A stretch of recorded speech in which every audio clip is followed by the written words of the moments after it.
আজকে আমি ক্যাম্পেইন করা শুরু করলাম এই আসন্ন বিধানসভা নির্বাচনে কামারহাটি লোকসভা কেন্দ্রে মানুষ মুখার্জি।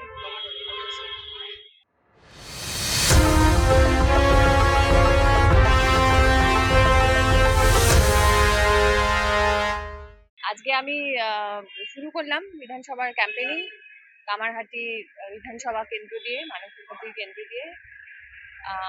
ট্র্যাডিশনালি এটা একটা বামপন্থার একটা অন্যতম মূল দুর্গ বলে পরিচিত ছিল।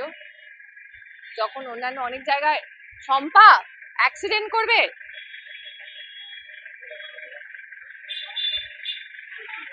তো এখানকার এলাকার ট্র্যাডিশনালি বামপন্থী মানুষজন রয়েছেন। যদি ফেয়ার ইলেকশন, আমরা বহু বছর পশ্চিমবঙ্গে ফেয়ার ইলেকশন হয় না, মাসেল এবং মানি এবং রিগিং এবং বাহুবলী এদের বিরুদ্ধে আমাদের লড়াই করে টিকে থাকতে হয়েছে। কিন্তু এই ইলেকশন ঐতিহাসিক নির্বাচন, এখানে আমরা ডেফিনেটলি পালা বদল হবে এবং সেই পালা বদলের সূচনা হবে, তার জন্য লিড করবে কামারহাটি। কামারহাটিটাই বেছে নিলেন বিধানসভা নির্বাচনে প্রচার শুরু করলেন, কামারহাটিটাই বেছে নিলেন কেন? বললাম তো যে কামারহাটি ট্র্যাডিশনালি বামপন্থার দুর্গ বলে পরিচিত ছিল। অনেক আন্দোলন, অনেক গণ আন্দোলন মানুষ এখানকার দেখেছেন। ইলেকশন পশ্চিমবঙ্গে ফেয়ার হয় না, কিন্তু এবছর উইল মেক শিওর যে ইলেকশন ফেয়ার হচ্ছে। বুথে আমাদের নেতারা থাকছেন, যারা পোলিং এজেন্ট থাকছেন, এবং এই ফেয়ার ইলেকশনের আবহে এইবার কামারহাটি আমরা পুনরুদ্ধার করব। সেই জন্য আমি জয়ী কেন্দ্র থেকে আমার প্রচার করা শুরু করলাম। অভয়ের মা বিজেপির হয়ে দাঁড়াচ্ছে, কি বলবেন?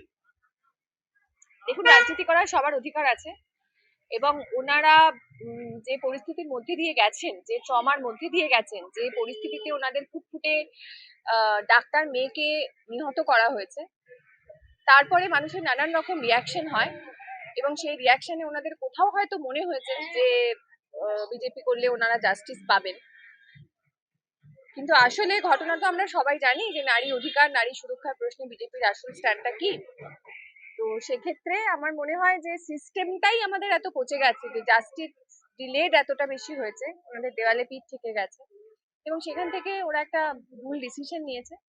ওনাদের প্রতি আমি অশ্রদ্ধা জানাচ্ছি না, কিন্তু আমরা আমাদের জাস্টিসের জন্য আন্দোলন নিশ্চয়ই চালিয়ে যাবো।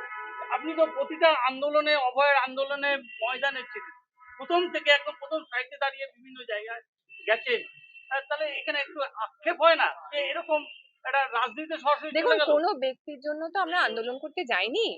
কালকে মীনাক্ষী মুখার্জি বলে দিয়েছেন যে অভয় আমাদের সবার মেয়ে। সরকারি হাসপাতালে ডিউটিরত অবস্থায় যদি একজন মহিলাকে এভাবে পাশবিকভাবে মানে খুন করা হয়, তাহলে অবশ্যই আমরা কেউ সেফ নই। আমরা অভয়ার জন্য গেছি, অভয়া আমাদের সবার মেয়ে, আমরা প্রত্যেকে নিজেদের সেফটির জন্য গেছি। এখানে কোনো রাজনৈতিক দলের উদ্দেশ্যে আমরা যাইনি, কোনো রাজনৈতিক দলের পক্ষ নিয়েও আমরা যাইনি।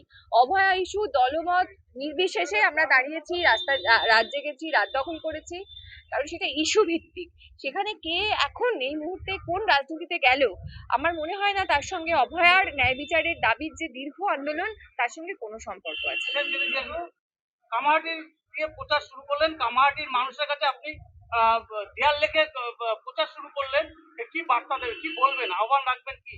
কামারহাটি ট্র্যাডিশনালি বামপন্থী মানুষের, কামারহাটি ট্র্যাডিশনালি বামপন্থী এবং এই অঞ্চল বহু রকম আন্দোলন, গণ আন্দোলনের সাক্ষী, বহু ত্যাগ শিকারের সাক্ষী, বহু কিংবদন্তি বামপন্থী নেতৃত্ব এই ভূমিতে জন্মগ্রহণ করেছেন। ইলেকশন ফেয়ার হয় না, আমরা জানি। কামারহাটির মানুষের রক্তের রং এখনো লাল, কিন্তু ইলেকশন ফেয়ার হয় না, অনেকে বুথ অব্দি যেতে পারেন না।